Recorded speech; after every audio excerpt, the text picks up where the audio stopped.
ಏನಂದರೆ ನಿಮ್ಮ father was a macho man. ಕನ್ನಡದಲ್ಲಿ ಒಬ್ಬರು ಹೀರೋಯಿನ್ನು ನಮ್ಮ ಪತ್ರಕರ್ತರೊಬ್ಬರಿಗೆ ಹೇಳಿದರು, ನಂಗೆ ತುಂಬ ಇಷ್ಟ ಆಗ್ತಿದ್ರು ಅವರು. ಯಾಕೆ ಇಷ್ಟ ಆಗ್ತಿದ್ರು ಅಂದರೆ ಅವರು ಆ ಥರ ಇದ್ದರು ನೋಡೋಕ್ಕೆ.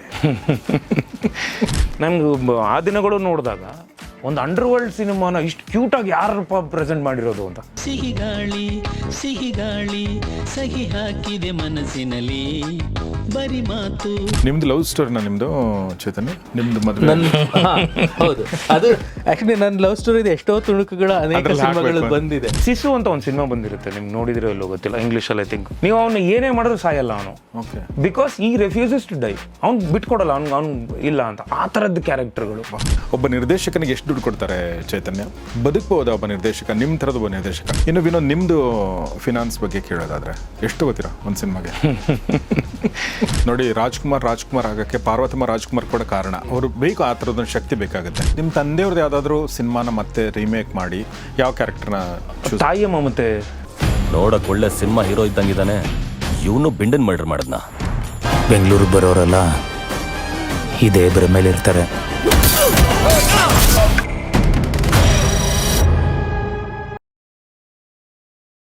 ಇನ್ನು ನೀವು ಕೂಡ ಬೆಂಗಳೂರಲ್ಲಿ ಹುಟ್ಟಿ ಬೆಳೆದಿರೋದ್ರಿಂದ ನಿಮಗೆ ಅಗ್ನಿಶ್ರೀಧರ್ ಅವ್ರಿಗೆ ಅವರ ಒಂದು ನಿಮ್ಮ ಲೈಫಲ್ಲಿ ಎಂಟ್ರಿ ಕೊಡೋಕ್ಕಿಂತ ಮುಂಚೆ, ಇನ್ ದ ಸೆನ್ಸ್ ನಿಮ್ಮನ್ನ ಭೇಟಿ ಹಾಕೋಕ್ಕಿಂತ ಮುಂಚೆ ನಿಮಗೆ ಈ ಥರದ್ದು ಎಲಿಮೆಂಟ್ಗಳ ಪರಿಚಯ, ನಡನಾಟ, ನಂಟು ಏನಾದರೂ ಇತ್ತ ಚೈತನ್ಯ? ಆದರೆ ಕೇಳಿದ್ದುಂಟು ತುಂಬ.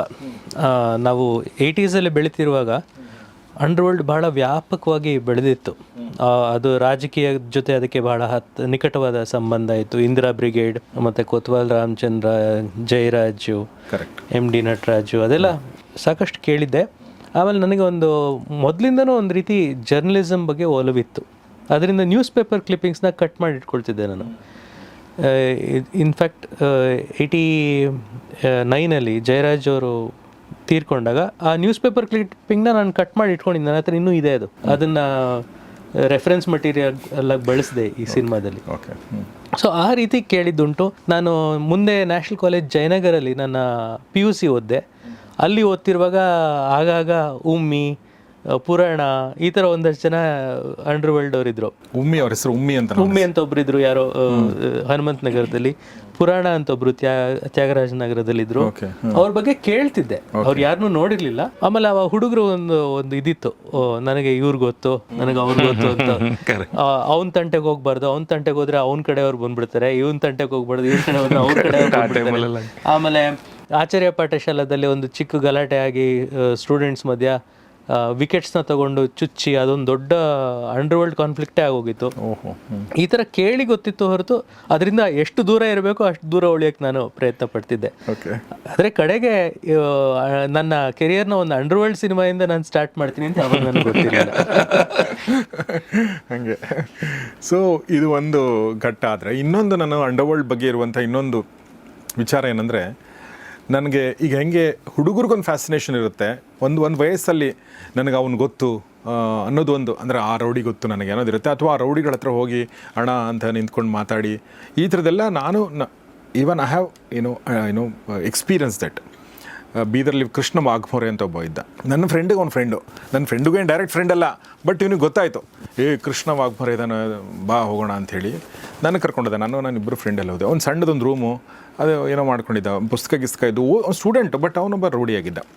ಅಲ್ಲಿ ಸಿಗರೇಟ್ ಎಲ್ಲ ಇವ್ರು ಸೇದಿದ್ರು, ಏನೋ ಒಂದಷ್ಟು ಮಾತಾಡ್ಕೊಂಡು ಬಂದ್ವಿ ಅಷ್ಟೇ. ಫಸ್ಟ್ ಟೈಮ್ ನಾನು ಬೀದರ್ ಬಿಟ್ಟು ಇಲ್ಲಿ ಬಂದೆ, ಬೆಳಗಾಂ ಬಂದೆ ಓದೋಕ್ಕೆ. ಆಮೇಲೆ ನನಗೆ ಸುದ್ದಿ ಬಂತು, ಕೃಷ್ಣ ವಾಘ್ಮನ್ ಮರ್ಡರ್ ಆಯಿತು ಅಂಥೇಳಿ ಸ್ವಲ್ಪ ದಿನ ಆದಮೇಲೆ. ಹಾಗೆ ಇದು ಎಲ್ಲರಿಗೂ ಬಂದಿರುತ್ತೆ. ಬಟ್ ನನಗೆ ಇನ್ನೊಂದು ಕುತೂಹಲ ಏನಂದರೆ, ಹುಡುಗರದ್ದು ಫ್ಯಾಸಿನೇಷನ್ ಬೇರೆ, ಬಟ್ ಹುಡುಗಿರಿಗೂ ಫ್ಯಾಸಿನೇಷನ್ ಇರುತ್ತೆ ರೌಡಿ ಎಲಿಮೆಂಟ್ಗಳ ಬಗ್ಗೆ. ಇನ್ ದ ಸೆನ್ಸ್ ಒಬ್ಬ ಸ್ವಲ್ಪ ಮ್ಯಾನ್ಲಿ, ಒಂದು ಮ್ಯಾಚೋ ಒಂದು ಇರ್ತಾನಲ್ಲ ಅಂಥವ್ರ ಬಗ್ಗೆ. ಈಗಿನ ಹುಡುಗರಿಗೆ ಇದೆಲ್ಲ ಗೊತ್ತಿಲ್ಲ ನನಗೆ, ಈಗಿನ ಹುಡುಗರು ತುಂಬ ಸ್ಮಾರ್ಟು. ಬಟ್ ಒಂದು ಕಾಲದಲ್ಲೂ ಆ ಥರದ್ದು ಇರ್ತಿತ್ತು ಅಂತ ನಾನು ಕೇಳಿದ್ದೀನಿ. ಆದರೂ ಆ ಒಂದು ಶೇಡ್ ಏನಾದರೂ ಇದೆಯಾ ಇದರಲ್ಲಿ, ಈ ಲವ್ ಸ್ಟೋರಿನಲ್ಲಿ, ಅಥವಾ ಇಟ್ಸ್ ಪ್ಯೂರ್ ಇಮ್ಯಾಜಿನೇಷನ್ ಚೈತನ್ಯ? ಇದೆ, ಅದು ನಮ್ಮ ಕಥೆಯಲ್ಲೇ ಬರುತ್ತೆ ಆ ರೀತಿಯದು. ಆದರೆ ಅದು ಅವನು ರೌಡಿ ಅನ್ನೋ ಕಾರಣಕ್ಕಲ್ಲ. ಅದಕ್ಕಿಂತ ಹೆಚ್ಚು ನಾನು ಹೇಳಿದ್ರೆ ಸಿನಿಮಾ ಕತೆ ಬಿಟ್ಕೊಟ್ಟಂಗೆ ಆಗುತ್ತೆ. ಬಟ್ ಅಂದರೆ ನಾವು ನೋಡೋ, ನಾನು ಆ ದಿನಗಳು ರಿಸರ್ಚ್ ಮಾಡ್ತಿರುವಾಗಲೂ ಈ ಎಲ್ಲ ಅಂಡರ್ ವರ್ಲ್ಡ್ ಡಾನ್ಗಳು ಅಂತ ಹೇಳ್ತೀವಿ, ಅವರೆಲ್ಲರಿಗೂ ತುಂಬ ಫ್ಯಾಸಿನೇಟಿಂಗ್ ಆದಂಥ ಲೈಫ್ಸು ಇರ್ತಿತ್ತು. ಅನೇಕ ಸಾರಿ ಅದು ಬಹಳ ದ್ರೋಹ, ಬಿಟ್ರೇಯಲಲ್ಲೂ ಎಂಡ್ ಆಗಿತ್ತು. ಬಟ್ ಇನ್ನೂ ಭಾಳ ಜಾಗದಲ್ಲಿ ಬಹಳ ಪ್ಯಾಷನೇಟ್ ಆದಂಥ ಬಹಳ ಸ್ಟ್ರಾಂಗ್ ಆದಂಥ ಲವ್ ಸ್ಟೋರೀಸ್ನ ನಾವು ಅಂಡರ್ವರ್ಲ್ಡಲ್ಲಿ ನೋಡೋಕ್ಕೆ ಸಿಕ್ತಿತ್ತು. ಅದು ರೇಸರ್ ವಾಸು ಇರ್ಬೋದು, ಬಲರಾಮನ್ ವಿಷಯದಲ್ಲಿ ಆಗ್ಬೋದು. ಆ ಒಂದು ಲವ್ ಸ್ಟೋರಿ ನಮ್ಮ ಸಿನಿಮಾದಲ್ಲೂ ಕಾಣಿಸ್ಕೊಂಡಿದೆ. ಸೊ ಅದು ರಿಯಲ್ ಸ್ಟೋರಿ ಹಾಗಾದರೆ ರಿಯಲ್ ಸ್ಟೋರಿಗೆ ಹತ್ತಿರ ಇದೆ ಅಂತ ಹೇಳ್ಬೋದು. ಯಾಕೆಂದರೆ ಈ ಸಿನಿಮಾದಲ್ಲಿ ಯಾವುದೂ ರಿಯಲ್ ಸ್ಟೋರಿನ ನಾನು ಕ್ಲೇಮ್ ಮಾಡೋಕ್ಕೆ ಹೋಗೋದಿಲ್ಲ. ರಿಯಲ್ ಸ್ಟೋರಿಯಿಂದ ಇನ್ಸ್ಪೈರ್ ಆಗಿದೆ, ರಿಯಲ್ ಸ್ಟೋರಿಗೆ ಹತ್ತಿರ ಇದೆ, ಆದರೆ 100% ರಿಯಲ್ ಅಂತ ಹೇಳೋಕ್ಕಾಗಲ್ಲ. ಓಕೆ ವಿನೋದ್, ನಾನೊಂದು ಪ್ರಶ್ನೆ ಕೇಳಬೇಕು. ನನಗೊಂದು ಸುದ್ದಿ ಗೊತ್ತಿದೆ ನಿಮ್ಮ ಫಾದರ್ ಬಗ್ಗೆ. ಏನಂದರೆ ನಿಮ್ಮ father was a macho man. ಕನ್ನಡದಲ್ಲಿ ಒಬ್ಬರು ಹೀರೋಯಿನ್ನು ನಮ್ಮ ಪತ್ರಕರ್ತರೊಬ್ಬರಿಗೆ ಹೇಳಿದರು, ನಂಗೆ ತುಂಬ ಇಷ್ಟ ಆಗ್ತಿದ್ರು ಅವರು. ಯಾಕೆ ಇಷ್ಟ ಆಗ್ತಿದ್ರು ಅಂದರೆ ಅವರು ಆ ಥರ ಇದ್ದರು ನೋಡೋಕ್ಕೆ. ಅಂದರೆ ಅವ್ರ ಪರ್ಸ್ನಾಲಿಟಿ ಹಾಗಿತ್ತು, ನಂಗೆ ತುಂಬ ಇಷ್ಟ ಆಗ್ತಿದ್ರು ಅಂತ ಹೇಳಿದ್ದು ನಂಗೆ ನೆನಪಿದೆ. ಯಾಕೆ ಈ ವಿಚಾರ ಹೇಳ್ತೇನೆ, ನೀವು ಕೂಡ ಹಾಗೆ ಇದ್ದೀರಾ? ನಿಮಗೂ ತುಂಬ ಆಫರ್ಗಳು ಬರ್ತಾವ, ಪ್ರಪೋಸಲ್ಗಳು ಬರ್ತಾವ? ವಿನೋದ್, ನಾನು ಆಗಲೇ ನಿಮಗೆ ಒಂದು ಲೈನ್ ಹೇಳಿದ್ದೆ, I don't want to complicate my life. ನನ್ನ ಕಾಂಪ್ಲಿಕೇಶನ್ ಇಟ್ ಈಸ್ ಹೆಂಗೆ ಗೊತ್ತಾ sir, work place is like ನಮಗೆ ವರ್ಷಿಪ್ ಥರ. ಸೊ ನಂಗೆ ವರ್ಕ್ ಪ್ಲೇಸಲ್ಲೇ ಬಂದಾಗ just gone to be a friendly gesture ಅಷ್ಟೇ. ಅಲ್ಲ, ಈಗ ಮದುವೆ ಬೇರೆ ಆಗಿದೆ, ನೀವೇನು ಮಾತಾಡೋಕ್ಕಾಗಲ್ಲ. ಅದರಲ್ಲಿ sir my wife is actually ನಮ್ಮ ಲಾಸ್ಟ್ ಇಂಟರ್ವ್ಯೂಲೇ ಹೇಳಿರ್ತಾರೆ, ನಾನು ಏನೋ ಕ್ಲೋಸ್ ಆಗಿ ಏನೋ ಸೀನ್ ಏನೋ ಮಾಡಿರಲಿಲ್ಲ, ಚೆನ್ನಾಗಿ ಮಾಡಿರಲಿಲ್ಲ ಅಂದರೆ ಕೆಮಿಸ್ಟ್ರಿ ವರ್ಕೌಟ್ ಆಗ್ತಿಲ್ಲ, ಇನ್ನೂ ಚೆನ್ನಾಗಿ ಮಾಡು ಅಂತ ಅವರೇ ಬೈದು ಕಳಿಸ್ತಾರೆ. She is the first critic okay ನನಗೆ. And all my heroines are her friends. ಅಲ್ಲಿವರೆಗೂ ಒಂದು ಗಾದೆ ಮಾತೇ ಇದೆ ಅನ್ಸುತ್ತೆ ಆ್ಯಕ್ಚುಲಿ, ಸೂಜಿ ಜಾಗ ಕೊಟ್ರೆ ದಾರ ಒಳಗೆ ನುಗ್ಗಕ್ಕೆ ಸಾಧ್ಯ. ಕರೆಕ್ಟು. ಜಾಗ ಕೊಟ್ಟಿಲ್ಲ ಅಂದರೆ ಎಲ್ಲಿ ನುಗ್ಗ? ಓಕೆ, ಇಟ್ಸ್ ಲೈಕ್ ಸರ್ ಇಷ್ಟಪಟ್ಟಿದ್ದಾರೆ ಸರ್, ಇಲ್ಲ ಅಂತಲ್ಲ. Of course many of them have liked me. Then okay, it's just how you take it. Of course, ಯಾಕೆಂದರೆ ಆ ಒಂದು ಪರ್ಸ್ನಾಲಿಟಿ ಇರೋದ್ರಿಂದ ನಾನು ಆ ಥರ ವಿಚಾರ ಕೇಳಿದೆ. ಅಫ್ಕೋರ್ಸ್ ನಾವು ಜಾಸ್ತಿ ಮಾತಾಡೋಕ್ಕಾಗಲ್ಲ, ಎಲ್ಲರದ್ದು ಮದುವೆ. ಆಮೇಲೆ ಚೈತನ್ಯ ಅವ್ರ ಮಗಳಿಗೆ 21 ವರ್ಷ ಆಲ್ರೆಡಿ. ಹೌದು, ಗೊತ್ತಾಗಲ್ಲ, ಬಟ್ ಥ್ಯಾಂಕ್ ಯು. ನನಗೆ ಲಿಟ್ರಲಿ ಅದು ಸಿಲೆಬಸ್ ಎಲ್ಲ ಒಳಗಡೆ ಏನಿದೆ, ಔಟ್ ಆಫ್ ದ ಸಿಲೆಬಸ್ ಏನೂ ಇಲ್ಲ. I just enjoyed working with them. ಇವರು ಹೆಂಗೆ ಅಂದರೆ ನಾನು ಅದೇ ನೀವು ಯುವರ್ ಕಾನ್ವರ್ಸೇಷನ್ ನಡೀತಿತ್ತಲ್ಲ, you ask him anything from this world. Pin to plane ಅಂತ ಒಂದಿದೆ ಗೊತ್ತಾ? You ask him anything, he'll have so much.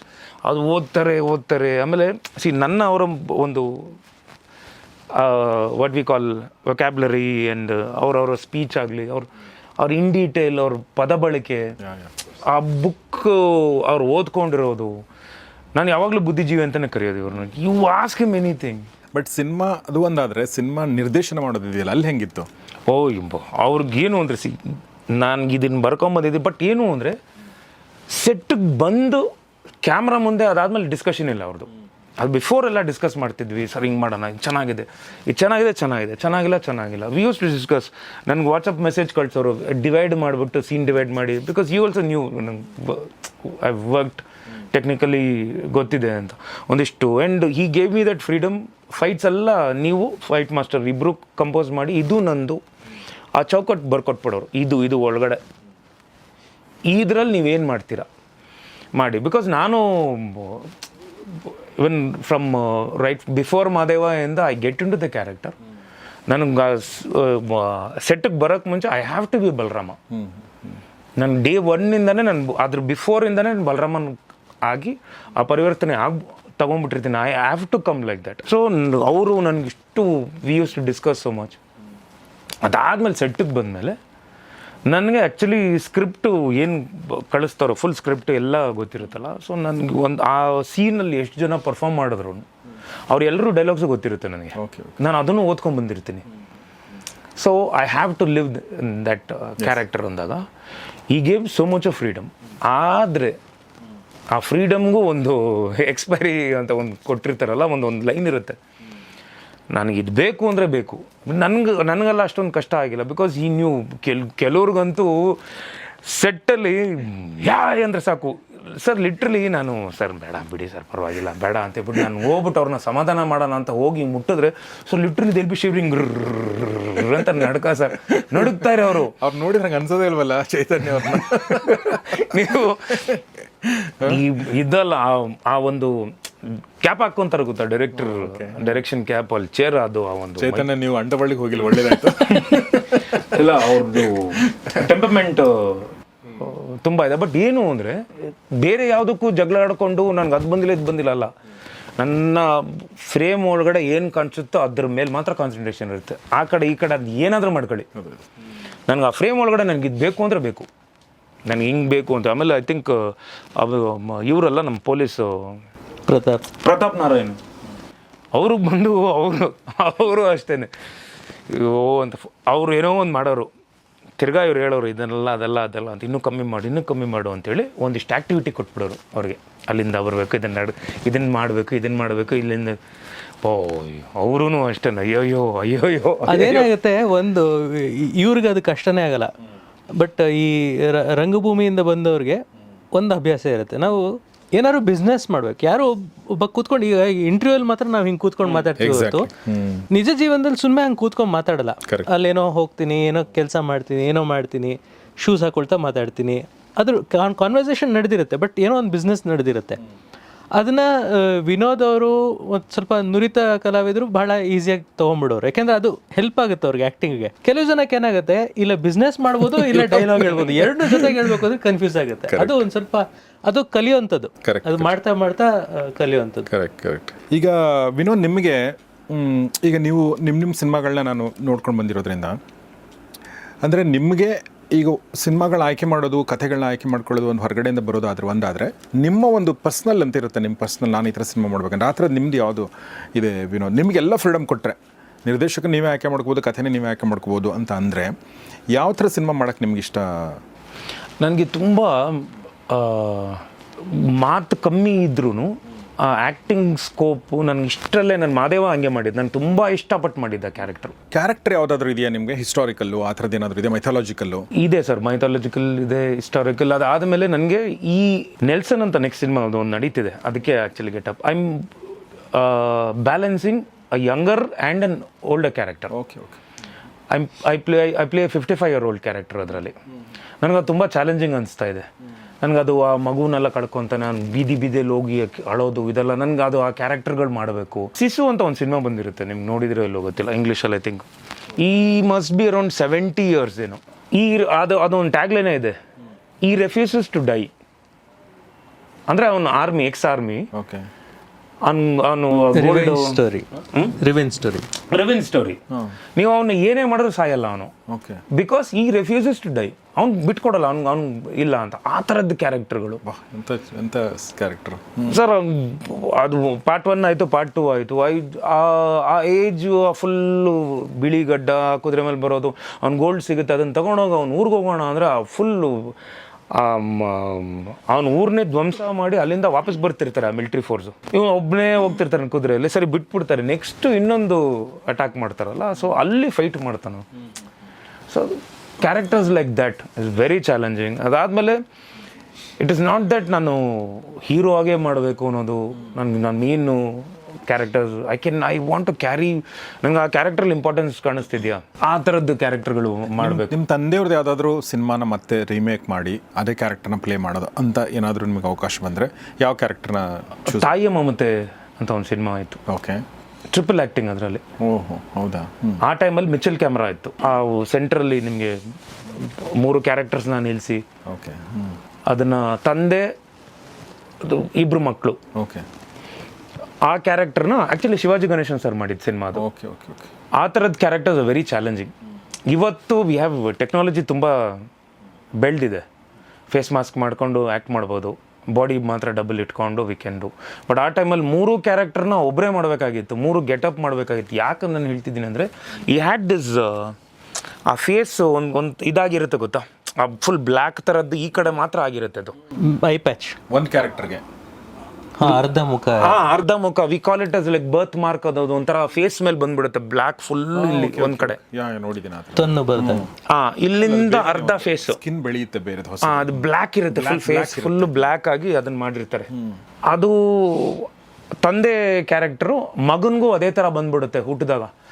ಆ ತಂದೆ ಬಂದು ಬಡವನಾಗಿರ್ತಾನೆ, ಅವಾಗ ಈ ತಂದೆ ಕ್ಯಾರೆಕ್ಟರ್ ಗ್ರೋ ಆದ್ಮೇಲೆ ದುಡ್ಡು ಬಂದಿರುತ್ತಲ್ಲ, ದುಡ್ಡು ಬಂದಾಗ ಮಗ ಹುಟ್ಟಿದಾಗ ನಂತರನೇ ಒಬ್ಬ ಕುರುಪಿನತ್ ಏನಿಗೆ ವಾಟ್ ವಿ ಕಾಲ್ ಇನ್ನು ಚೆನ್ನಾಗಿಲ್ಲ ಅವನು ಅಂತೇಳಿ ಕೊಟ್ಟು ಕಳಿಸ್ಬಿಡ್ತಾರೆ ಡಾಕ್ಟರ್ ಹತ್ರ. ಬೇಡ, ನಾನು ತುಂಬ ಕಷ್ಟಪಟ್ಟಿದ್ದೀನಿ ಈ ಫೇಸ್ ಇಟ್ಕೊಂಡು, ಇವತ್ತು ನನ್ನ ಹತ್ರ ದುಡ್ಡಿದೆ, ಬೇಡ ಅಂತ. ಆಮೇಲೆ ಒಂದು ಸುಂದರವಾಗಿರೋ ಅದೇ ಇನ್ನೊಬ್ರು ಪ್ರಭಾಕರ್ ಇನ್ನೊಂದು ಮಗ ಹುಟ್ಟುತ್ತಾನೆ.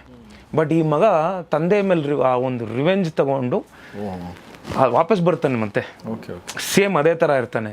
ಸೊ ಆ ಕ್ಯಾರೆಕ್ಟರ್ನ 3 ಒಟ್ಟಿಗೆ ಫ್ರೇಮಲ್ಲಿ, ಬಟ್ ಆ ಸ್ಯಾಕ್ರಿಫೈಸಿಂಗ್ ಸ್ಟೋರಿ ಇದೆ ನೋಡಿ, ಚೆನ್ನಾಗಿದೆ. ಆ ತಂದೆ ನನ್ನ ಹುಟ್ಟಿದ ಕೂಡಲೇ ಬೇಡ ಅಂತ ಕಸದ ತೊಟ್ಟಿಗೆ ಬಿಸಾಕಿರೋ ನೀನು ನನ್ನ ತಾಯಿ, ನಾನು ನಿನ್ನ ಮಗನ ಅನ್ನೋ ಒಂದು, ಆ ತಾಯಿ ಬಂದು ಆತ ಬಂದು ಗ್ರೋ ಆಗ್ತಾನೆ. ರಾಜೇಶ್ ಅವರು ಆ್ಯಕ್ಟ್ ಮಾಡಿದರು, ಆ ಒಂದು ಅನಾಥಾಶ್ರಮದಲ್ಲಿ ಗ್ರೋ ಆಗ್ತಾನೆ ಆ ಕ್ಯಾರೆಕ್ಟರ್. ಗ್ರೋ ಆದಮೇಲೆ ಅವ್ರು ಸಾಯೋ ಟೈಮಲ್ಲಿ ಹೇಳ್ತಾರೆ, ನೀನು ಅನಾಥ ಅಲ್ಲಪ್ಪ, ನಿನ್ನ ತಂದೆ ತಾಯಿ ಇದ್ದಾರೆ ಅಂತ ಹುಡ್ಕೊಂಬರ್ತಾನೆ. ಅಲ್ಲಿ ಅವನಿಗೆ ತಾಯಿಯ ಮಮತೆ ನನಗೆ ಬೇಕು. ಆ ಟೈಮಲ್ಲಿ ತಾಯಿಯ ಮಮತೆ, ತಾಯಿ ಅಂತ ಹೆಸರಿಡಬೇಕಾಗಿತ್ತು, ಬಹುಶಃ ಅದಕ್ಕೆ ಹೆಸರಿಟ್ಟಿದ್ದಾರೆ ಅನ್ಸುತ್ತೆ. ಬಟ್ ಕತೆ ಬೇರೆನೇ ಇದೆ ಕಂಪ್ಲೀಟ್ ಆಗಿ. ಅಲ್ಲ, ತುಂಬ ಚೆನ್ನಾಗಿದೆ. ಆ ತಂದೆ ತಾಯಿ ಪ್ರೀತಿ ಸಿಗಲ್ಲ ಅವನಿಗೆ, ಆ ಥರದ್ದು characters. I just and it has to be challenging technology wise, technically also it has to be challenging. ನೀವು ನಿರ್ದೇಶನ ಮಾಡುವಂಥದ್ದು ಪ್ಲಾನ್ ಇದೆಯಾ? ಇದೆ ಸರ್, ಅದು ಖಂಡಿತ ಇದೆ. ಒಬ್ಬರು ದೊಡ್ಡ ನಿರ್ದೇಶಕರು ಎದುರುಗಡೆ ಹೇಳ್ತಿರೋದು. ಬಟ್ ಐ ಥಿಂಕ್ ನನ್ನ ಜಾನರ್ ಬೇರೆ. ಇವ್ರು ಇಫ್ ಐ ನೀವು ಅವಾಗ ಹೇಳಿದ್ರಲ್ಲ, ಅದು ಮತ್ತೆ ನಾನು ಮಾತಾಡಕ್ಕೆ ಹೋಗಲಿಲ್ಲ. ನಾನು ಇವ್ರಿಗೆ ಹೇಳ್ತಾ ಇದ್ದೀನಿ that he should do romantic lover boy films ಅಂತ. ಬಿಕಾಸ್ ಮಾದೇವ ಸಿನಿಮಾ ಹಿಟ್ ಆಗೋಕ್ಕೆ ದೊಡ್ಡ ಕಾರಣ ಅಲ್ಲಿ ಬಂದಂಥ ಫಿಮೇಲ್ ವ್ಯೂವರ್ಸ್. ಅವ್ರಿಗೆ ನಾರ್ಮಲ್ ಆಗಿ ಸಾಮಾನ್ಯವಾಗಿ ಅವ್ರಿಗೆ ಇದ್ದಿದ್ದು ಮೇಲ್ ವ್ಯೂವರ್ಶಿಪ್, ಬಟ್ ಮಾದೇವ ಇಂದ ಒಂದು ದೊಡ್ಡ ಫಿಮೇಲ್ ವ್ಯೂವರ್ಶಿಪ್ ಸಿಕ್ಕಿದೆ. And I think he has to capitalize on that and do love stories, family drama. ಯಾಕೆಂದರೆ ಇವರು ಒಂದು ನಾನು ನೋಡಿದ್ದೀನಿ, ವಿನೋದ್ ಅವ್ರಿಗೆ ಇಂಥ ಪಾತ್ರ ಮಾಡೋಕ್ಕಾಗಲ್ಲ ಅಂತಿಲ್ಲ. And he has fantastic comedy timing. ಇವ್ರು ಮಾತಾಡ್ತಿರುವಾಗ ನಾನು ಬಿದ್ದು ನಗ್ತಿರ್ತೀನಿ. ಇವ್ರು ಏನಾದ್ರು ಇಬ್ರು ಜನದ ಮಧ್ಯೆ ಕಾನ್ವರ್ಸೇಷನ್ ಹೇಗೆ ನಡೀತಿದೆ ಅಂತ ಮಾತಾಡ್ತಿದ್ರೆ ನನಗೆ ಇಬ್ರು ಪರ್ಸನಾಲಿಟಿ ಆಗ್ತಾ ಹೋಗ್ತಾರೆ ಅವರು. ಅವ್ರು ಈ ಕ್ಯಾನ್ ಅವರು ನಾಯಿ ಕೂಡ ಹೆಂಗಿರುತ್ತೆ ಅಂತ ಅವ್ರು ಬೇಕಾದ್ರೆ ಮಾಡಿ ತೋರಿಸ್ತಾರೆ ಆ ಥರ ಅವರು. So he is very versatile as an actor and he has not explored his full potential. He is only starting. Actually ಈಗೇನು ಮಾಡ್ತಾ ಇದ್ದಾರೆ Nelson, Madeva, Balarama, it is only a beginning.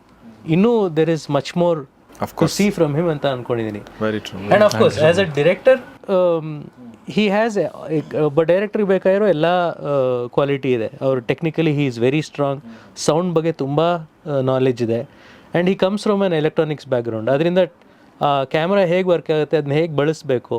And since he is a good actor, ಇವೆಲ್ಲವೂ ಸೇರಿ, and he has seen enough, he has probably seen enough bad directors to be a good director himself. And also a good director. Of course, be a good director. ನಾನು ಅದನ್ನೇ ಎಷ್ಟೊಂದು ಸಲ stage ಮೇಲೆ ಹೇಳಿದ್ದೀನಿ. One among good directors ಅಂತ ಏನು ನಮ್ಮ ಇಂಡಸ್ಟ್ರಿಯಲ್ಲಿ ಇದ್ದಾರಲ್ಲ, is one among them. And ನನಗೆ ಯಾವಾಗಲೂ ಅಂದ್ಕೊಳ್ಳೋದು, ಈ ಹ್ಯಾಸ್ ಟು ನಾಟ್ ಇಲ್ಲಿ ಮಾತ್ರ ಸೀಮಿತ ಆಗಬಾರ್ದು. ಈ ಹ್ಯಾಸ್ ಟು ಎಕ್ಸ್ಪ್ಲೋರ್. ಬೇರೆ ಲ್ಯಾಂಗ್ವೇಜಸ್ಗೆ ಹೋದರೆ ಈ ಕ್ಯಾನ್ ಅಗೇನ್ ರೂಲ್ ಅಲ್ಲ ಆ್ಯಕ್ಚುಲಿ. ಬಿಕಾಸ್ ನಿಮಗೆ ಎಕ್ಸಾಕ್ಟಾಗಿ ಆ ಥಾಟ್ ಇಮ್ಮಿಡಿಯೇಟಾಗಿ ಅಲ್ಲಿ ಬರೆಯೋದಾಗಲಿ. ಆ್ಯಂಡ್ ಆ ಒಂದು ನನಗೆ ಈ ಸೀನ್ನ ಎಲ್ಲರೂ ಸರ್, ಈಗ ನಾನು ಸರ್ ಓಕೆ ಸರ್ ಇಲ್ಲಿಂದ ಹಿಂಗೆ ಬರೋಣ ಸರ್, ಹಿಂಗೆ ಬರೋಣ ಅಂದರೆ ಅವ್ರಿಗೆ ಬೇರೆ ಥರ ಇರುತ್ತೆ. ಇಲ್ಲ ನನಗೆ ಇಲ್ಲಿಂದ ಹಂಗೆ ಬಂದರೆ ಇಲ್ಲಿ ನಾನು ಅಲ್ಲಿಗೆ ಹೋಗ್ಬಿಟ್ಟು ವಾಪಸ್ ಬರ್ತೀನಿ, ಇದು ಓಡ್ತಾ ಇರುತ್ತೆ ಅವ್ರಿಗೆ. ಈ ಒಂದು ಸೀನ್ನ ಈ ಥರನೂ ನಾವು ಪ್ರೆಸೆಂಟ್ ಮಾಡ್ಬೋದು. ಪ್ರೆಸೆಂಟೇಷನ್ ಇವೆ. ನನಗೆ ಆ ದಿನಗಳು ನೋಡಿದಾಗ ಒಂದು ಅಂಡರ್ವರ್ಲ್ಡ್ ಸಿನಿಮಾನ ಇಷ್ಟು ಕ್ಯೂಟಾಗಿ ಯಾರಪ್ಪ ಪ್ರೆಸೆಂಟ್ ಮಾಡಿರೋದು ಅಂತ.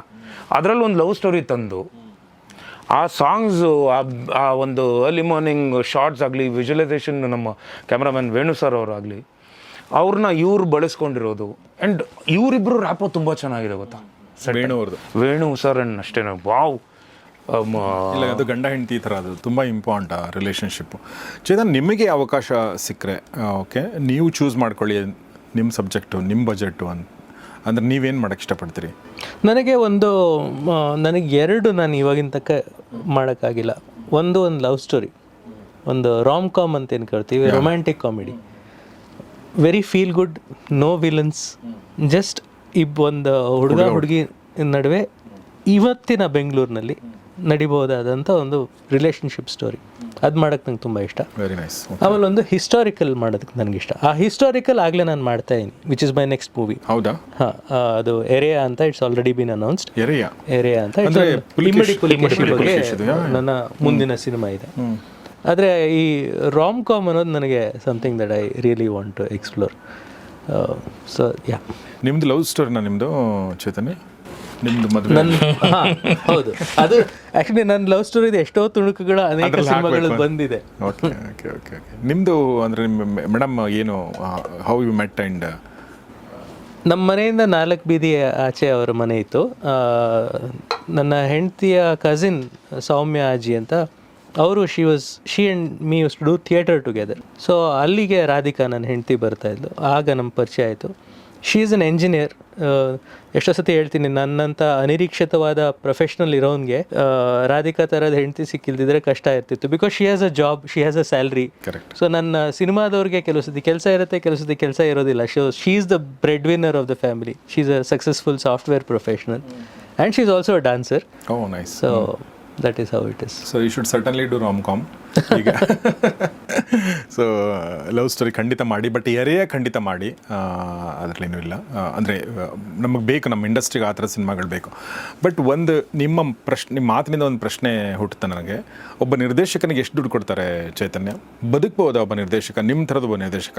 ಈಗ ನೀವು 10 ಸಿನಿಮಾಗಳನ್ನ ಮಾಡಿದ್ರಿ ಅಲ್ವಾ? ಸೊ ನೀವು ಈ ಸಿನಿಮಾಗಳನ್ನ ಹೊರತುಪಡಿಸಿ ನಿಮ್ಮ ಇನ್ಕಮ್ ಏನಿದೆ ಅದನ್ನು ಬಿಟ್ಟು ಈ ಸಿನಿಮಾಗಳಿಂದ ಬದುಕೋಕ್ಕಾಗ್ತಿತ್ತಾ ನಿಮಗೆ? ನನಗನ್ಸುತ್ತೆ ಕೆಲವು ಜನ ನಿರ್ದೇಶಕರು ಹಾಗೆ ಇರ್ತಾರೆ. ಅಂದರೆ ಅವ್ರಿಗೆ they will be very particular about the remuneration, ಅಷ್ಟೇ ತೊಗೊಳ್ತಾರೆ. ಅವ್ರಿಗೆ ಆ ಸಿನಿಮಾದ ಮಾರ್ಕೆಟಿಂಗು, ಸಿನಿಮಾದ ಬಿಸ್ನೆಸ್ಸು ಎಲ್ಲವೂ ಅರ್ಥ ಆಗುತ್ತೆ. ಈಗ ಆ ಥರದವ್ರು ಏನು ಮಾಡ್ತಾರೆ, ಅವರು ಬಹಳ ವರ್ಷ ಕೇವಲ ನಿರ್ದೇಶಕರಾಗಿ ಉಳಿಯೋದಿಲ್ಲ, ಅವ್ರು ನಿರ್ಮಾಪಕರು ಕೂಡ ಆಗ್ತಾರೆ. ಅವರು ಅವ್ರಿಗೆ ಡಿಸ್ಟ್ರಿಬ್ಯೂಷನ್ ಕೂಡ ಗೊತ್ತಿರುತ್ತೆ. ಅದರಿಂದ ಅವರು they survive in the industry. You have to be a businessmen apart from being a creative person. ನಾನು ಆ ಥರದವನಲ್ಲ. I am more of a creative person. I can write, I can direct, but ನನಗೆ ಸಿನಿಮಾದ business ಅಷ್ಟು ಚೆನ್ನಾಗಿ ಅರ್ಥ ಆಗಲ್ಲ. In fact ನನಗೆ ನನ್ನ ರೆಮ್ಯುನರೇಷನ್ ಕೂಡ ತುಂಬ ಫೋರ್ಸ್ಫುಲ್ಲಾಗಿ ಇಷ್ಟು ಕೊಡಲೇಬೇಕು ಅಂತ ಕೇಳೋದಕ್ಕೆ ಕೂಡ ನನಗೆ ಹಿಂಜರಿಕೆ ಆಗುತ್ತೆ. ಯಾಕೆಂದ್ರೆ ನನ್ನ ಕನಸಿಗೆ ಯಾರೋ ಒಂದು ಇದು ಸಾಥ್ ಕೊಡ್ತೀರ ಅಂದರೆ ಅದೇ ನನಗೆ ದೊಡ್ಡ ಖುಷಿ. ಆದ್ದರಿಂದ ನನಗೆ ಈ ಇಂಡಸ್ಟ್ರಿಯಲ್ಲಿ ಸರ್ವೈವ್ ಆಗಿರೋದಕ್ಕೆ ಕಾರಣ ನನ್ನ ಎಡಿಟರು ಪ್ಲಸ್ ನನ್ನ ಬಿಸ್ನೆಸ್ ಪಾರ್ಟ್ನರ್ ಹರಿದಾಸ್. ಏಕೆಂದರೆ ನನ್ನೊಂದು ಕಂಪ್ನಿ ಇದೆ, ಚೈತನ್ಯ ಹರಿದಾಸ್ ಸಿನಿಮಾಸ್ ಅಂತ. ನಾವು ಸೀರಿಯಲ್ಗಳನ್ನ ಪ್ರೊಡ್ಯೂಸ್ ಮಾಡ್ತೀವಿ, ಆ್ಯಡ್ ಫಿಲ್ಮ್ಸ್ ಮಾಡ್ತೀವಿ, ಕಾರ್ಪೊರೇಟ್ ಫಿಲ್ಮ್ಸ್ ಮಾಡ್ತೀವಿ, ಮಿನಿ ಸೀರೀಸ್ ಮಾಡ್ತೀವಿ. ಸೊ ಅದು that has become my more regular income. ಅದರಿಂದ ನಾನು ಸಿನಿಮಾ ಮಾಡೋಕ್ಕೆ ಸಾಧ್ಯ ಆಗಿದೆ ಅಂತ ಹೇಳ್ಬೋದು. ಸೊ ಒಂದು ಪ್ರಾಪರ್ ಕಮರ್ಷಿಯಲ್ ಡೈರೆಕ್ಟರ್ ಯಾವ ರೀತಿ ತನ್ನ ಒಂದು ವ್ಯಾಲ್ಯೂ ಇದೆ, ಅದಕ್ಕೆ ಇಷ್ಟೇ ಬೇಕು ಅಂತಾನೆ ಆ ರೀತಿ ನನಗಿನ್ನೂ ವರ್ತಿಸೋಕ್ಕೆ ಸಾಧ್ಯ ಆಗಿಲ್ಲ, ಕಲ್ತ್ಕೊಳ್ಳೋಕ್ಕೂ ಆಗಿಲ್ಲ. ಬಟ್ ಖಂಡಿತ ಅದು ಕೂಡ ಆಗುತ್ತೆ ಅಂತ ಅನ್ಕೋತೀನಿ. ಮುಂದೆ ನೀವು ಇನ್ನೂ ಒಳ್ಳೆ ಸಿನಿಮಾಗಳು ಮಾಡ್ತೀರಾ. ಮತ್ತು ಅಂದರೆ ಇನ್ ದ ಸೆನ್ಸ್ ಅಂದರೆ ಒಂದು ವ್ಯಾಲ್ಯೂ ಕ್ರಿಯೇಟ್ ಆಗುತ್ತೆ ಅರೌಂಡ್ ಯು. ಸೊ ನೀವು ಹೇಳೋದೇ ಬೇಕಾಗಿಲ್ಲ ಅವಾಗ. ಸೊ ಚೈತನ್ಯ ಅವರಂದ್ರೆ ಹೀಗೆ ಅಂತ ಅವ್ರಿಗೂ ಒಂದು ಗೊತ್ತಿರುತ್ತೆ. ಬಟ್ ಅಂದರೆ ಸ್ವಲ್ಪ ಸೆನ್ಸಿಬಲ್ ಆಗಿರಬೇಕಾಗುತ್ತೆ ನಿರ್ಮಾಪಕರವಾಗ, ಮತ್ತು ಒಂದು ಕನ್ಸಿಡ್ರೇಟ್ ಇರಬೇಕಾಗುತ್ತೆ. ಇಲ್ಲ ಅಂದರೆ ಅದು ಸ್ವಲ್ಪ ಕಷ್ಟ. ಇನ್ನು ವಿನೋದ್, ನಿಮ್ಮದು ಫಿನಾನ್ಸ್ ಬಗ್ಗೆ ಕೇಳೋದಾದರೆ ಎಷ್ಟು ಗೊತ್ತೀರಾ ಒಂದು ಸಿನಿಮಾಗೆ?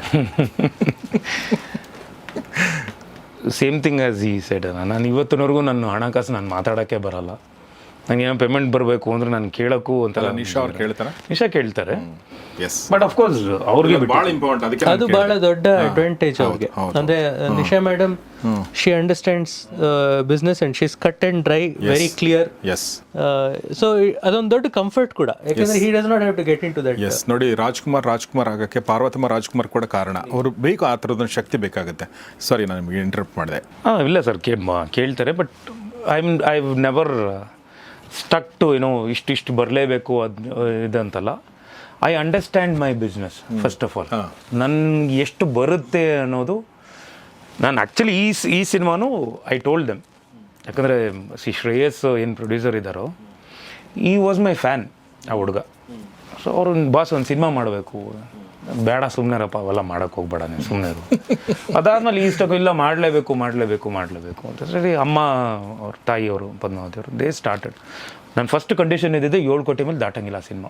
ಇದ್ರ ಒಳಗಡೆ ಆದರೆ ನನಗೆ ರಿಟರ್ನ್ಸ್ ಬರುತ್ತೆ, ಇಷ್ಟು ಬರುತ್ತೆ, ನನಗೆ ಹಿಂದಿ ಇಷ್ಟಿದೆ, ಥಿಯೇಟ್ರಿಕಲಿ ಇಷ್ಟಿದೆ, ಇಷ್ಟು ಎಲ್ಲ ಕ್ಲೀನಾಗಿ ಎಕ್ಸ್ಪ್ಲೈನ್ ಮಾಡಿ ಸೇಫ್ ಆಗ್ತೀರಾ ಇದರಲ್ಲಿ ಅಂತ ಹೇಳಿದ್ದೆ ನಾನು.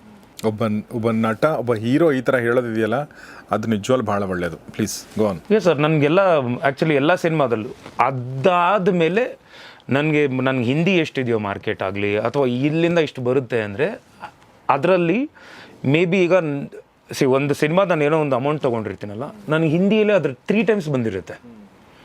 ಆ ಅಮೌಂಟ್ ಮಾತ್ರ ನಾನು ಇದಾಗ್ತೀನಿ. ಅಂದರೆ ನನಗೆ ಸಿನಿಮಾ ನನಗೆ ಬಡ್ಜೆಟ್ ಜಾಸ್ತಿ ಮಾಡಿದ ತಕ್ಷಣ ನಾನು ರೆಮ್ಯುನರೇಷನು ಜಾಸ್ತಿ ಮಾಡಬೇಕು ಅನ್ನೋದಿಲ್ಲ ನಂದು. ನನಗೆ I try to safeguard, ಇಷ್ಟರಲ್ಲಿದೆ, ಇಷ್ಟೇ ಮಾಡಿ, ನನಗೆ ಇಷ್ಟು ಕೊಡಿ ಇದು ಅಂತ. ಈಗಲೂ ಇನ್ನೂ ಬರಬೇಕು, ಓಕೆ ಸಿನಿಮಾ ರಿಲೀಸ್ ಆಗಲಿ ಆಮೇಲೆ ನೋಡೋಣ ಅಂತ. ಆ್ಯಸ್ ಈ ಸೆಟ್ ಅಲ್ಲ, ನನಗೂ ಕೇಳೋಕ್ಕೆ ಆಗಲ್ಲ, ನನಗೆ ಇಷ್ಟ ಆಗಲ್ಲ. ಬಿಕಾಸ್ ಆ ಒಂದು ಬಡ್ಜೆಟ್ ಒಳಗಡೆ ಮಾಡಿದಾಗ ಕರೆಕ್ಟಾಗಿರುತ್ತೆ ಅಂತ.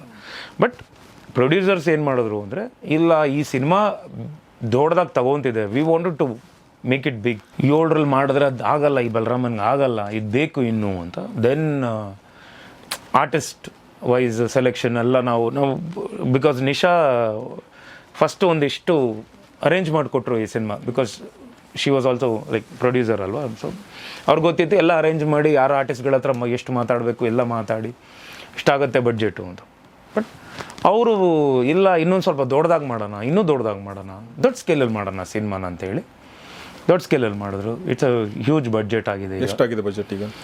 ಡಬಲ್ ಎಷ್ಟಾಗಿರ್ಬೋದು? ಅಬೌಟ್ 15 ಆಗಿರುತ್ತೆ ಸರ್. ಅಂದರೆ that is including promotions on going. ಕಡೆಗೆ 15 ತನಕ ಬರ್ಬೋದು, 12ರಿಂದ 15 ತನಕ ಬರ್ಬೋದು ಅಂತ ಅನ್ಕೊಂಡಿದ್ದೀವಿ. ಇಟ್ಸ್ ಆಲ್ಮೋಸ್ಟ್ ಡಬಲ್ ಈಗ. ಓಕೆ. ಅಫ್ಕೋರ್ಸ್ ಸಂತೋಷ್ ನಾರಾಯಣನ್ ಅಂತ ದೊಡ್ಡ ಮ್ಯೂಸಿಕ್ ಡೈರೆಕ್ಟರ್ ಕರ್ಕೊಂಬಂದಿದ್ದು, ವಿಚ್ ಇಸ್ ಲೈಕ್ ಮ್ಯಾಸಿವ್, ದೊಡ್ಡದಾಯಿತು. ಆಮೇಲೆ ಆಶೀಶ್ ವಿದ್ಯಾರ್ಥಿ ಅವರು ಅಗೇನ್ ರಿಪೀಟ್ ಆಗ್ತಾರೆ, ಅಟುಲ್ ಕುಲಕರ್ಣಿ ಅವರು, ಪ್ರಿಯಾ ಆನಂದ್, ಆ್ಯಂಡ್ ಸಾಕಷ್ಟು ವಿನಯ್ ಗೌಡ ಆಗಲಿ, ಆ್ಯಂಡ್ ನಮ್ಮ ಬುಜ್ಜಿ. ಇನ್ನೊಂದೇನೆಂದರೆ, ಇದು ಸಿನಿಮಾ ಇವತ್ತಿನ ಕಾಲದಲ್ಲಿ ಆಗಿದ್ದಿದ್ರೆ ಇಷ್ಟೊಂದು ಖರ್ಚಾಗ್ತಿರಲಿಲ್ಲ. ನೀವು 80s 90s ರೀಕ್ರಿಯೇಟ್ ಮಾಡಬೇಕು ಅಂದಿದ್ದು ಕೂಡಲೇ ನ್ಯಾಚುರಲಿ ಬಜೆಟ್ ಜಾಸ್ತಿ ಆಗುತ್ತೆ. ಯಾಕೆಂದರೆ ಆಗಿನ ಬೆಂಗಳೂರು ಇವತ್ತಿಲ್ಲ. ಕರೆಕ್ಟ್. ಅದನ್ನ ನಾವು ಮತ್ತೆ ಹೊಸದಾಗಿ ಮಾಡಬೇಕಾಗತ್ತೆ. ಆರ್ಟ್ ಅವೆಲ್ಲ ಸಾಕಷ್ಟು ಕಾಸ್ಟ್ ಆಗುವಂಥದ್ದೇ. VFX, ಕಾಸ್ಟ್ಯೂಮಿಂದ ಹಿಡಿದು ಯಾವುದು ಇವತ್ತಿನ ಯಾವುದೂ ಬಳಸೋಕ್ಕಾಗಲ್ಲ. ಇವತ್ತಿನ ಒಂದು ಬೈಕ್ ಬಳಸೋಕ್ಕಾಗಲ್ಲ, ಇವತ್ತಿನ ಒಂದು ಕಾರ್ ಬಳಸೋಕ್ಕಾಗಲ್ಲ, ಒಂದು ಶರ್ಟ್ ಬಳಸೋಕ್ಕಾಗಲ್ಲ, ಎಕ್ಸಾಕ್ಟ್ಲಿ. ಒಂದು ಈ ಟೀಪಾಯ್ ಕೂಡ ಬಳಸೋಕ್ಕಾಗಲ್ಲ ನಾವು. Exactly. ಯಾಕೆಂದರೆ ಆವಾಗಿನ ಕಾಲದಲ್ಲಿ ಈ ಥರದ್ದು ಇರಲಿಲ್ಲ. ಸೊ ಆ ಥರ. ಆಮೇಲೆ ಔಟ್ಡೋರ್ ಹೋದ್ರೆ ಇನ್ನೂ ಕಷ್ಟ, ಮತ್ತೆ ಇಂಡೋರ್ ಕಷ್ಟ. ಔಟ್ಡೋರ್ ಹೋದ್ರೆ ನಿಮಗೆ ಕಾರ್ಗಳು, ಬೈಕ್ಗಳು, ಫ್ಲೈಓವರ್ ಅದಕ್ಕೆ ಕಾಣಂಗಿಲ್ಲ. ಅದಕ್ಕೆ ಆ್ಯಕ್ಚುಲಿ ಅದು ಡೈರೆಕ್ಷನ್ ಡಿಪಾರ್ಟ್ಮೆಂಟ್ ಇವರು ಹುಡುಗರು ತುಂಬ ಅದೆಲ್ಲ ಕಾಳಜಿ ತಗೊಂಡು then. And I really thank my producers. ಯಾಕೆಂದರೆ ಅಷ್ಟು ಆ್ಯಂಬಿಷಸ್ ಆಗಿ ಅವ್ರು ಪ್ರೊಡ್ಯೂಸ್ ಮಾಡಿದ್ರು. ಪ್ರತಿ ದಿವಸ ಶೂಟಿಂಗಲ್ಲಿ ಏನಿಲ್ಲ ಅಂದರೆ ಬರೀ ಆ್ಯಕ್ಟರ್ಸು, ಎಕ್ಸ್ಟ್ರಾಸ್ ಇವ್ರುಗಳೇ ಸೇರಿದ್ರೆ ಒಂದು 75 ಜನ ಇರ್ತಿದ್ರು. ಆಮೇಲೆ ಆ ಸ್ಕೇಲಲ್ಲೇ ಹೇಳಬೇಕು ಅಂತ ಅವರು ಕನ್ಸ್ಕೊಂಡಿದ್ರು ಈ ಸಿನಿಮಾನ. ಸೊ ಆ ರೀತಿ ಆ ಸಿನಿಮಾನವರು ನಿರ್ಮಾಣ ಮಾಡಿದ್ರು. ಆರ್ಟಿಸ್ಟ್ ಸೇರಿಸಿದ್ರೆ, ಬಟ್ ಟೋಟಲ್ ಟೀಮ್ ಸೇರಿಸಿದ್ರೆ ಇನ್ನೂ ಜಾಸ್ತಿ, 170-200 ಜನ, 250 ಜನ ಇರ್ತಿದ್ರು ಎವ್ರಿ ಡೇ. ಅಂದರೆ ಸಹ ಕಲಾವಿದ್ರನ್ನೆಲ್ಲ ಬಿಟ್ಟು ಅವ್ರು ಬೇಕು ಅಂದಾಗ 500 ಜನ ಬೇಕು ಆ ಸಾಂಗ್ ಟೈಮಲ್ಲಿ. ಅದು ಏನು ಬೆಂಗಳೂರಲ್ಲ, HK ಶೂಟಿಂಗ್ ನಡೆದಿದ್ದು ಮೈಸೂರಲ್ಲಿ. ಯಾಕೆಂದರೆ ಹಳೆ ಬೆಂಗಳೂರು ಕ್ರಿಯೇಟ್ ಮಾಡಬೇಕು ಅಂದರೆ ನಾವು ಮೈಸೂರಲ್ಲಿ ಮಾಡಬೇಕು. ಸೊ ಮೈಸೂರಲ್ಲಿ 200-250 ಜನ ಇರ್ತಾರೆ ಅಂದರೆ ಅವರ ಅಕಾಮಿಡೇಷನ್ನು ಅದು ಎಲ್ಲ ಸೇರುತ್ತೆ ಎಷ್ಟೋ ಜನಕ್ಕೆ. ಎಸ್, ನಾನೊಂದು ಡ್ಯಾನ್ಸ್ ಸ್ಟೆಪ್ ನೋಡಿದೆ, ತುಂಬ ಚೆನ್ನಾಗಿತ್ತು. ನೀವು ಕ್ಯೂಟಾಗಿ ಡ್ಯಾನ್ಸ್ ಮಾಡಿದ್ದೀರಾ. ಇಷ್ಟ ಆಗುತ್ತಾ ನಿಮಗೆ ಡ್ಯಾನ್ಸು? ಇಷ್ಟ ಆಗುತ್ತೆ ಸರ್. ಓಕೆ. ಇಷ್ಟ ಆದರೆ ಮಾತ್ರ ಆ ಥರ ಬರೋದು. ಆ್ಯಂಡ್ ನನಗೆ ಭೂಷಣ್ ಮಾಸ್ಟರ್, ಓಕೆ, ನಾನು ಯೂಶಲಿ ಅದು ಮೈಸೂರು. ನಿಮ್ಮ ಡ್ಯಾನ್ಸ್ ಜಾಸ್ತಿ ನೋಡಿರಲಿಲ್ಲ, ನಾನು ಗಮನಿಸಿರಲಿಲ್ಲ, ಬಟ್ ಇದು ತುಂಬ ಚೆನ್ನಾಗಿ ಅನ್ನಿಸ್ತು. Thank you so much. So dance ಮಾಡಿ, ಆಮೇಲೆ ರೊಮ್ಯಾಂಟಿಕ್ ಸೀನ್ಗಳು ನಿಮ್ಗೆ ಇಷ್ಟ ಆಗ್ತಾವ? Of course yes, I am a very romantic person. Oh nice. ಅದಕ್ಕೆ ನಿಶಾ ಲೈಕ್ 24 ಇಯರ್ಸ್ ಮೇಲೆ ಆಯಿತು. ಓಕೆ. ಮದುವೆ ಆಗಿ 11th year. Okay okay. 24 years I know her friends, and we keep things simple. And I wanted to thank ನಿಮ್ಮ ಒಂದು channel ಮೂಲಕ I wanted to thank ನಮ್ಮ unit set ಹುಡುಗರು, ಎಲ್ಲ ಹುಡುಗರು. ನಮ್ಮ ಮೈಸೂರು ಶೂಟಿಂಗ್ ಸ್ಕೆಡ್ಯೂಲ್ ಹಾಕ್ಕೊಂಡಿದ್ದೀವಿ, ಅಲ್ಲಿ ಹಾಸ್ಪಿಟಲ್ ಶೂಟಿಂಗು. ಸೊ ಹೋಗಿದ್ವಿ, ಕೆಲವು ಬ್ಲಾಕ್ಸ್ ಎಲ್ಲ ಬಂದು ಒಂಚೂರು ರಿನಿವೇಟ್ ಮಾಡಿಬಿಟ್ಟಿದ್ರು. ಕೆಲವು ಬ್ಲಾಕ್ಸ್ ಹಳೆ ಬ್ಲಾಕ್ ಥರ ಬೇಕಿತ್ತಲ್ಲ ನಮಗೆ ಅಂತ, ಅದನ್ನೆಲ್ಲ ಆಗ್ತಾನೆ ಕ್ಲೀನ್ ಮಾಡಿ ಎಲ್ಲ ಕೊಟ್ಟಿದ್ದಾರೆ. ಸೊ ಹೋಗಿದ್ವಿ, ಬಂದೆ ರೂಮಿಗೆ ವಾಪಸ್ ಬಂದೆ. ಅವತ್ತು ಶೂಟ್ ಆಯಿತು, ವಾಪಸ್ ಬಂದೆ, ಜ್ವರ ಬಂತು. ರೂಮಲ್ಲಿದ್ದೀನಿ, ಇಲ್ಲ ಆಗ್ತಿಲ್ಲ ಅಂತ. ಸರಿ ಟ್ಯಾಬ್ಲೆಟ್ಗಳು ತಗೊಂಡೆ, ಜ್ವರ ಇಳಿಲೇ ಇಲ್ಲ. ಇಟ್ ವಾಸ್ ಲೈಕ್ 104, ಜಾಸ್ತಿ ಆಗ್ತಾನೆ ಇತ್ತು. ನಡ್ಕ ಸ್ಟಾರ್ಟ್, ರೈಗರ್ ಬಂದ್ಬಿಡ್ತು ನನಗೆ. ಆಗ್ತಿಲ್ಲ ನನಗೇನು ಮಾಡೋದು. ದೆನ್ ಅದಾದ್ಮೇಲೆ ನೋಡಿದ್ರೆ ವೈರಲ್ ಫೀವರ್ ಆಗಿದೆ. ಸೀದಾ ಅಲ್ಲಿ ನಮ್ಮ ಮಣಿಪಾಲ್ ಹಾಸ್ಪಿಟಲ್ ಏನು ಕೊಲಂಬಿಯಾ ಏಷ್ಯಾ ಅಂತ ಏನಂತಲ್ಲ ಅಲ್ಲಿ ಹೋದೆ. ಡ್ರಿಪ್ಸ್ ಹಾಕಿದ್ರು. ಒಂದೆರಡು ದಿವಸ ಡ್ರಿಪ್ ಬೆಳಿಗ್ಗೆ ಡ್ರಿಪ್ ಹಾಕೊಂಡು ಬಂದು ಶೂಟಿಂಗ್ ಮಾಡಿದ್ದಾರೆ 103 ಡಿಗ್ರೀಸ್ ಅಲ್ಲಿ. ಕಣ್ಣು ಇದೆಲ್ಲ ರೆಡ್ ಆಗಿ ಆ ಸಿಚುವೇಶನ್ ಕರೆಕ್ಟ್ ಆಗಿದೆಯೋ ಇಲ್ಲೆಲ್ಲ ಪರವಾಗಿಲ್ಲ ಅಂತ ಅದನ್ನು ಸರ್ ಆ್ಯಕ್ಚುಲಿ ಪ್ರಿಯಾನಂದ್ ಪಕ್ಕದಲ್ಲಿದ್ದಾರೆ. ಅವಿನಾಶ್ ಸರ್ದು ಡೇಟ್ ಇರಲಿಲ್ಲ. ಸೊ ಡ್ರಿಪ್ಸ್ IV ಎಲ್ಲ ಹಾಕ್ಕೊಂಡು ಬಂದು ವೆನ್ ಪ್ರಿಯಾನಂದ್ ವಾಸ್ ಪರ್ಫಾರ್ಮಿಂಗ್ ನಾನು ಉಸಿರಾಡಲಿಲ್ಲ, ಕಟ್ಕೊಂಡ್ಬಿಟ್ಟಿದ್ದೆ. ಯಾಕೆ ಉಸಿರಾಡಿದ್ರೆ ಅವ್ರಿಗೆ ಬರುತ್ತೆ ಆಮೇಲೆ ನನಗೆ ಮತ್ತೆ ಅವ್ರಿಗಾಗಿ ಬಿಕಾಸ್ ಏರಲ್ಲಿ ಸ್ಪ್ರೆಡ್ ಆಗುತ್ತೆ ಅಂತ ನನಗೆ ಅವ್ರ ಹತ್ರ ಇದ್ದಾಗ ನಾನು ಐ ಟ್ರೈಡ್. ಬಟ್ ನಾನು ಆಲ್ಮೋಸ್ಟ್ ಆ ಶೂಟಿಂಗ್ ಟೈಮಲ್ಲಿ ಆಗಲಿಲ್ಲ, ತುಂಬ ಆಗಲಿಲ್ಲ ನನಗೆ. ಅದೊಂದು ಶೂಟೆಲ್ಲ ಮುಗಿದ ಮೇಲೆ ಬ್ರೇಕ್ ಮಾಡ್ಬಿಡೋಣ ಅಂತ ಎಲ್ಲ ಡಿಸೈಡ್ ಮಾಡಿದ್ರು. ಸರ್ ಪ್ರೊಡ್ಯೂಸರ್ಸು, ಡೈರೆಕ್ಟರ್ ಸರು, ಆಮೇಲೆ ಎಲ್ಲ ಕೂತ್ಕೊಂಡು ಮಾತಾಡಿ, ನಿಶಾ ಆಲ್ಸೋ ವಾಸ್ ದೇರ್ ಆ ಟೈಮಲ್ಲಿ ಕೂತ್ಕೊಂಡು ಮಾತಾಡಿ ದೇ ಆಲ್ ಸೆಟ್ ಸರಿ ನಾನು ಬೇರೆ ನಿಮ್ಮ ಪೋರ್ಷನ್ ಇಲ್ಲದೆ ನಾನು ಕಂಟಿನ್ಯೂ ಮಾಡ್ತೀನಿ, ಒಂದಿನ ಮಾತ್ರ ಆಗುತ್ತೆ, ಸಾಧ್ಯ ಆಗುತ್ತೆ ಅಂದಾಗ ನಾನು ಬರೋಕ್ಕೆ ಆಗಲಿಲ್ಲ. ನನ್ನ ರೂಮಲ್ಲಿ ಫುಲ್ಲು ಡ್ರಿಪ್ಸ್ ಹಾಕೊಂಡು ಮಲಗಿಬಿಟ್ಟಿದ್ದೀನಿ, ಆಗ್ತಿಲ್ಲ ಅಂತ. ಬ್ರೇಕ್ ಮಾಡಿದ್ರೆ ಖರ್ಚು ಇದು ಮಾಡಿದ್ರು, ಹೋಗಿ ಬರೋದು, ಟ್ರಾವೆಲ್ ಎಕ್ಸ್ಪೆನ್ಸಸ್ ಇದೆಲ್ಲ ನೋಡಿದ್ರೆ ಇಲ್ಲೇ ಉಳ್ಕೊಂಡ್ರೆ ಬೆಟರು, 2 ದಿನದಲ್ಲಿ ಸರಿ ಹೋಗ್ಬೋದು, ನಾನು ಬೇರೆ ಏನೋ ಮ್ಯಾನೇಜ್ ಮಾಡ್ತೀನಿ ಅಂತ. ಮತ್ತೆ ಬಿಕಾಸ್ ಸ್ಕ್ರಿಪ್ಟ್ ಬರೆದ್ಬಿಟ್ಟಿದ್ರು, ಬಾಂಡ್ ಸ್ಕ್ರಿಪ್ಟ್ ಇರೋದು. ಲೈಕ್ ಬೇರೆ ಏನಾದರೂ ನಾನು ಮಾಡಿಬಿಡ್ಬೋದು ಅನ್ನೋದೆಲ್ಲ ಇರಲಿಲ್ಲ. ಇವರು ನಾನು ಕರೆಕ್ಟಾಗಿ ಆರ್ಡ್ರ್ ಪ್ರಕಾರ ಹೋಗಬೇಕು.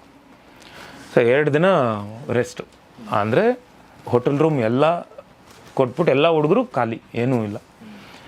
But total team sir, light ಹುಡುಗರು ಆಗಲಿ, ಡ್ರೈವರ್ಸು ಎಲ್ಲರೂ ಸೆಡ್ ಇಲ್ಲ ಪರವಾಗಿಲ್ಲ, ಅಣ್ಣನಿಗೆ ಹುಷಾರಾಗಲಿ, ನಮಗೆ ಪೇಮೆಂಟ್ ಕೊಡಬೇಡಿ, ಬೇಡ ಈ 2 ದಿನದ್ದು ಅಂತ ಬಿಟ್ಟರು. ಬಿಕಾಸ್ ಟೋಟಲ್ ನಮ್ಮ ಲಂಕಾಸುರ ಯಾರು ಎಲ್ಲ ಕೆಲಸ ಮಾಡೋರು ನಮ್ಮ ಪ್ರೊಡಕ್ಷನ್, ಅವರೇ ಬಂದು ಇಲ್ಲಿ ಕೆಲಸ ಕಂಟಿನ್ಯೂ ಮಾಡಿದ್ದು. ಅವ್ನ ಗೆಸ್ಚರ್ ಐ ಲಿಟ್ರಲಿ ನಾನು ಯಾವತ್ತೂ ಹೇಳಿಲ್ಲ, ನನಗೆ ಇಲ್ಲಿ ಹೇಳ್ತಿದ್ದೀನಿ.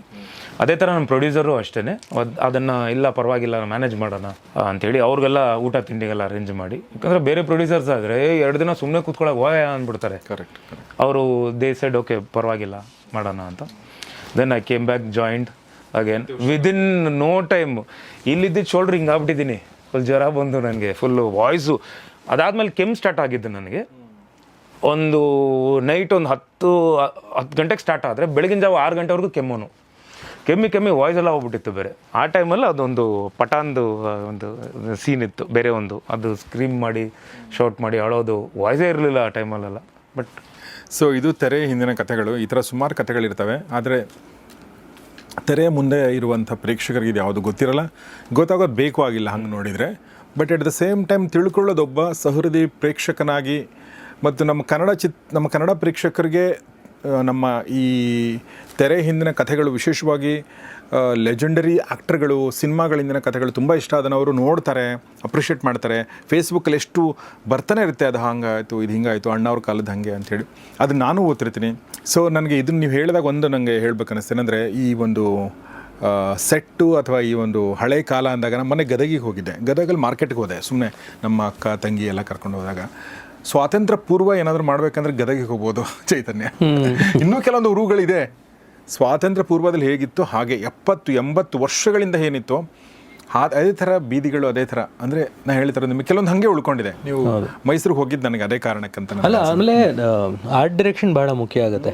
80s 90s ಕ್ರಿಯೇಟ್ ಮಾಡಿ ನಮಗೆ we had a fantastic art director Vishwas Kashyap ಮತ್ತು ವೇಣು ಅವರು ಇಬ್ಬರು ಸೇರಿ ಆ 80sನ ಕಟ್ಕೊಡೋದ್ರಲ್ಲಿ ಭಾಳ ಹೆಲ್ಪ್ ಮಾಡಿದ್ರು. ಪ್ಲಸ್ ನಿಶಾ ಮೇಡಮು ಆ ಕಾಸ್ಟ್ಯೂಮ್ಸ್ನ ಸೆಲೆಕ್ಟ್ ಮಾಡೋದ್ರಲ್ಲಿ ನಮ್ಮ ಇಡೀ ಡೈರೆಕ್ಷನ್ ಟೀಮ್ ಇದೆಯಲ್ಲ, ಅವ್ರು ಕೂತ್ಕೊಂಡಿದ್ರು ಒಂದು ಇದಿಟ್ಕೊಂಡು ಯಾವ ಥರ shirts. She was not the costume designer, Dayanand ಅಂತ ಒಬ್ರು costume designer, but she was ಮೇಲ್ವಿಚಾರಣೆ ಅವ್ರು ನೋಡಿಕೊಂಡ್ರು. Very nice. ಸೊ ಹಾಗೆ ಸ್ನೇಹಿತರೆ, ನಾವು ಬಲರಾಮನ ದಿನಗಳ ಸಿನಿಮಾದ ಬಗ್ಗೆ ಮಾತಾಡ್ತಾ ಇದ್ದೀವಿ, ಸಾಕಷ್ಟು ವಿಚಾರಗಳು ಮಾತಾಡಿದ್ವಿ. ಬಲರಾಮನ ದಿನಗಳ ನೆಪ ಇಟ್ಕೊಂಡು ಸಾಕಷ್ಟು ವಿಚಾರಗಳನ್ನ ಕೂಡ ಮಾತಾಡಿದ್ವಿ, ಬೇರೆ ಬೇರೆ ವಿಚಾರಗಳು. ಸೊ ನಿಮ್ಗೆ ಇಷ್ಟ ಆಗಿದೆ ಅಂತ ಭಾವಿಸ್ತೀನಿ. ಬಟ್ ಎಲ್ಲಕ್ಕಿಂತ ಮುಖ್ಯವಾಗಿ ಇಷ್ಟ ಆಗಬೇಕಾಗಿರೋದು ಏನಂದರೆ 26ನೇ ತಾರೀಕು ರಿಲೀಸ್ ಆಗ್ತಿರುವಂಥ ಬಲರಾಮನ ದಿನಗಳು. ಸೊ ಅವತ್ತಿನ ದಿನ ದಯವಿಟ್ಟು ಹೋಗಿ ನೋಡಿ. ಚೈತನ್ಯ ಆಗಲಿ, ವಿನೋದ್ ಆಗಲಿ, ಅವರು ಖಂಡಿತ ಒಳ್ಳೆ ಉದ್ದೇಶ ಇಟ್ಕೊಂಡು ಸಿನಿಮಾ ಮಾಡ್ತಾರೆ. ಅಂದರೆ ಒಳ್ಳೆ ಸಿನಿಮಾ ಮಾಡ್ಬೇಕಂತಲೇ ಅವ್ರು ಮಾಡ್ತಾರೆ. ಅವ್ರು ಮೋಸ ಅಂತೂ ಖಂಡಿತ ಮಾಡೋಕ್ಕೆ ಅವ್ರ ಮೋಸ ಅನ್ನೋದು ಅವ್ರ ಇಂಟೆನ್ಷನ್ ಆಗಿರಲ್ಲ. ಆ ಒಂದು ಗ್ಯಾರಂಟಿ ಅಂತೂ ನಾವು ಖಂಡಿತ ನಾನು ಕೊಡ್ಬೋದು ನಿಮಗೂ ಕೂಡ ಅದು ಗೊತ್ತಿದೆ. ಆದರೆ ಸಿನಿಮಾ ಅಗೇನ್ ನಿಮ್ಗೆ ಇಷ್ಟ ಆಗಬೇಕು, ಎಲ್ಲಕ್ಕಿಂತ ಮುಖ್ಯವಾಗಿ ಇಷ್ಟ ಆಗುತ್ತೆ ಅಂತ ಅಂದ್ಕೊಂಡು ನಾನು ಈ ಕಾರ್ಯಕ್ರಮ ಮುಗಿಸ್ತೇನೆ. ಚೈತನ್ಯ, ತುಂಬ ಧನ್ಯವಾದ ನಮ್ಮ ಜೊತೆಗೆ ಮಾತಾಡಿದ್ದು ಇಷ್ಟೊಂದು. So thanks a lot. And ಮತ್ತೊಂದು ಸಲ ಸಿಗೋಣ, ಇನ್ನೂ ಬೇರೆ ಬೇರೆ ವಿಚಾರಗಳು ಕೂಡ ಮಾತಾಡೋದಿದೆ ಅನಿಸುತ್ತೆ. ಸೊ ವಿನೋದ್, ನಿಮ್ಮ ಜೊತೆಗೆ ಮಾತಾಡಿ ತುಂಬ ಖುಷಿ ಆಯಿತು. ಯಾವಾಗಲೂ ವಿನೋದ್ ಅವ್ರ ಜೊತೆ ಮಾತಾಡೋ ಖುಷಿ ಆಗುತ್ತೆ ನನಗೆ. ನಮಗೆ ನಮ್ಮ ಹೀರೋಗಳಲ್ಲಿ ನನಗೆ ತುಂಬ ಇಷ್ಟ ಅಂದರೆ ಹೊಸ ಜನ್ರೇಷನ್ ಹೀರೋಗಳಲ್ಲಿ ತುಂಬ ಇಷ್ಟ ಆಗುವಂಥ ಒಬ್ಬ ವ್ಯಕ್ತಿ ಅಂದರೆ ಆ್ಯಕ್ಟರ್ ಅನ್ನೋದು ಬೇರೆ, ವ್ಯಕ್ತಿಯಾಗಿ ನನಗೆ ಕೂಡ ನೀವು ತುಂಬ ಇಷ್ಟ ಆಗುತ್ತೆ. Thank you so much. So ಹೀಗಾಗಿ ಮತ್ತೆ ಸಿಗೋಣ ಅಂತ ಹೇಳ್ತಾ ಇವತ್ತಿನ ಈ ಎಪಿಸೋಡ್ನ ಮುಗಿಸ್ತಾ ಇದ್ದೀನಿ. ದಯವಿಟ್ಟು ನಿಮ್ಮೆಲ್ಲ ಸ್ನೇಹಿತರೊಂದಿಗೆ ಇದನ್ನು ಶೇರ್ ಮಾಡಿ ಮತ್ತು ಬಲರಾಮನ ದಿನಗಳ ಸಿನಿಮಾದಿಂದ ನಿಮ್ಮ ನಿರೀಕ್ಷೆಗಳೇನಿದೆ ಅದನ್ನು ದಯವಿಟ್ಟು ಬರೀರಿ. ಸಿನಿಮಾ ನೋಡಿದ ಮೇಲೆ ನಿಮಗೆ ಇಷ್ಟ ಆದರೆ ಖಂಡಿತ ನಿಮ್ಮ ಎಲ್ಲ ಸ್ನೇಹಿತರೊಂದಿಗೆ ಶೇರ್ ಮಾಡಿ. ನಿಮ್ಮ ಪೇಜ್, ನಿಮ್ಮ ಫೇಸ್ಬುಕ್ ಪೇಜು, ನಿಮ್ಮ ಸೋಷಿಯಲ್ ಮೀಡ್ಯಾದಲ್ಲಿ ಶೇರ್ ಮಾಡಿ. ಯಾಕಂದರೆ ತುಂಬ ಇವತ್ತಿನ ಕಾಲಕ್ಕೆ ಒಂದು ಹಿಟ್ ಅನ್ನೋದು ಒಂದು ಓಯಸಿಸ್ ಥರ ಅದು. ಓಕೆ, ಒಂದು ಹಿಟ್ ಕಂಡ್ಮೇಲೆ 6 ತಿಂಗಳಾಗುತ್ತೆ ಇನ್ನೊಂದು ಹಿಟ್ ಕಾಣಬೇಕಾದ್ರೆ, ಹಾಗಾಗಿದೆ. ಜೂನ್ ತಿಂಗಳ 26ನೇ ತಾರೀಕಿಂದ ಈ ಸಿನಿಮಾ ಕೂಡ ಹಿಟ್ ಆಗಲಿ ಮತ್ತು ನಿರ್ಮಾಪಕರಿಗೂ ಕೂಡ ಒಳ್ಳೆಯ ಲಾಭ ಆಗಲಿ, ಸೊ ದಟ್ ಅವ್ರು ಇನ್ನೊಂದಷ್ಟು ಒಳ್ಳೆ ಸಿನಿಮಾಗಳು ಮಾಡ್ತಾರೆ ಆಗಲಿ ಅಂತ ಹೇಳ್ತಾ ಇವತ್ತಿನ ಈ ಕಾರ್ಯಕ್ರಮ ಮುಗಿಸ್ತಾ ಇದ್ದೀನಿ. ನೋಡ್ತಾ ಇರಿ ಗೌರಿಶಿಕ್ ಸ್ಟುಡಿಯೋ, ನೋಡ್ತಾ ಇರಿ ಕನ್ನಡ ಸಿನಿಮಾಗಳನ್ನ ನೋಡಿ. ಬಲರಾಮನ ದಿನಗಳು ಆನ್ June 26. ನಮಸ್ಕಾರ.